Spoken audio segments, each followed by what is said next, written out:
আমি যতবার বিপদে পড়েছি, আমল করেছি, আল্লাহ এর ফলাফল আমাকে হাতে হাতে দিয়েছেন। এই পর্যন্ত সারা পৃথিবী থেকে 10 লক্ষের উপরে এই আমল করে যারা আমার কাছে ফোন করে। আফ্রিকা থেকে, আমেরিকা থেকে, লন্ডন থেকে 9 লক্ষের উপরে তো মানুষেরা এই আমলের শেয়ার করেছে। হযরত মুজাদ্দিদ রহমতুল্লাহ আলাইহি তার কিতাবে লিখেছেন, কোন মুসলমান যদি বিপদে পড়ে, কোন মুসলমানের মেয়েটার যদি বিবাহ না হয়, কোন মুসলমান যদি অনেক ঋণগ্রস্ত হয়, কোন মুসলমান যদি দুশ্মনের দ্বারা আক্রান্ত হয়, কোন মুসলমান যদি মিথ্যা মামলা মোকদ্দমাতে ফাঁসিয়ে থাকে, কোন মুসলমানের মেয়েটার যদি তালাক হয়ে যায়, কোন মুসলমান যদি কঠিন কোনো অসুস্থতাতে পড়ে, কোন মুসলমান যদি এমন কোনো বিপদে পড়ে যে বিপদ থেকে উদ্ধারের কোনো রাস্তা নাই, ওই মুসলমান যদি আমলটা করে, 499 প্রথমে 100 বার দরুদ শরীফ পড়বে। যেই দরুদ শরীফ সে পড়তে জানে, ইশারের নামাজের শেষে ঘুমের আগে পড়বে আল্লাহুম্মা সাল্লি আলা সাইয়্যিদিনা মুহাম্মদ 100 বার। 499 বার পড়বে লা হাওলা ওয়ালা কুওয়াতা ইল্লা বিল্লাহ। একবার পড়বে লা হাওলা ওয়ালা কুওয়াতা ইল্লা বিল্লাহিল আলিয়্যিল আযীম।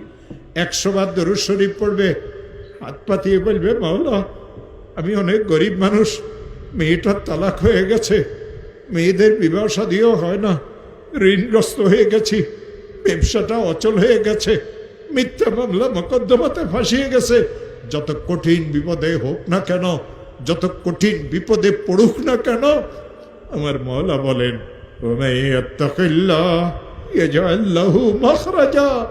আমি তার জন্য উদ্ধারের রাস্তা করে দেব। ও আমার প্রিয় ভাইরা, এই আয়াত আল্লাহ সূরা তালাকে নাজিল করেছেন।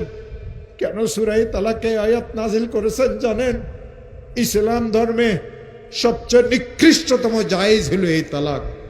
এই তালাকের কারণে 2টা পরিবার ধ্বংস হয়ে যায়, মাসুম বাচ্চাদের জীবন ধ্বংস হয়ে যায়। এই তালাকের কারণে মানুষদের অবস্থার এমন সৃষ্টি হয় যে সে বর্ণনাও করতে পারে না। বড় বোনের তালাক হয়ে গেল, ছোট বোনগুলি বিবাহ আটকে গেল। নিশ্চয় মেয়েরা খারাপ, নাইলে কেন তালাক হইল? জামাইকে দেখতে তো অনেক ভালো লাগে। আমার প্রিয় ভাইয়েরা, এই মেয়েটা শ্বশুর বাড়িতে শান্তিতে ছিল না, বাপের বাড়িতে যতদিন ছিল ঘরের কাজ কামে মেয়েকে করা লাগতো। শ্বশুর বাড়িতে যাওয়ার পরে এই মেয়ের এত কষ্ট হয়, কাউকে খুলিয়ে বলতে পারে না। বাপ গরিব মানুষ, বাপের কাছেও বলতে পারে না, নীরবে সহ্য করে। যৌতুক নামের এক অভিশাপ মুসলমানদের ঘরে ঘরে ঢুকেছে। ইসলাম ধর্মে যৌতুক হারাম, ইসলাম ধর্মে যৌতুক হারাম। ব্যয় বাড়ির চেয়ার কুর্সি, ব্যয় বাড়ির ডাইনিং টেবিল, ব্যয় বাড়ির থেকে খাট নিয়েন না মুসলমানেরা। শুকুরের গোস্ত, শুকুরের গোস্ত, শুকুরের গোস্ত। যৌতুকের অর্থ আর মাল এই 2টা সমান। ওই মুসলমান যৌতুক দিতে পারে, ওই মুসলমান যৌতুক নিতে পারে যে মুসলমান দাবি করার পরেও শুকুরের গোস্তকে চাবাই চাবাই খাইতে পারে।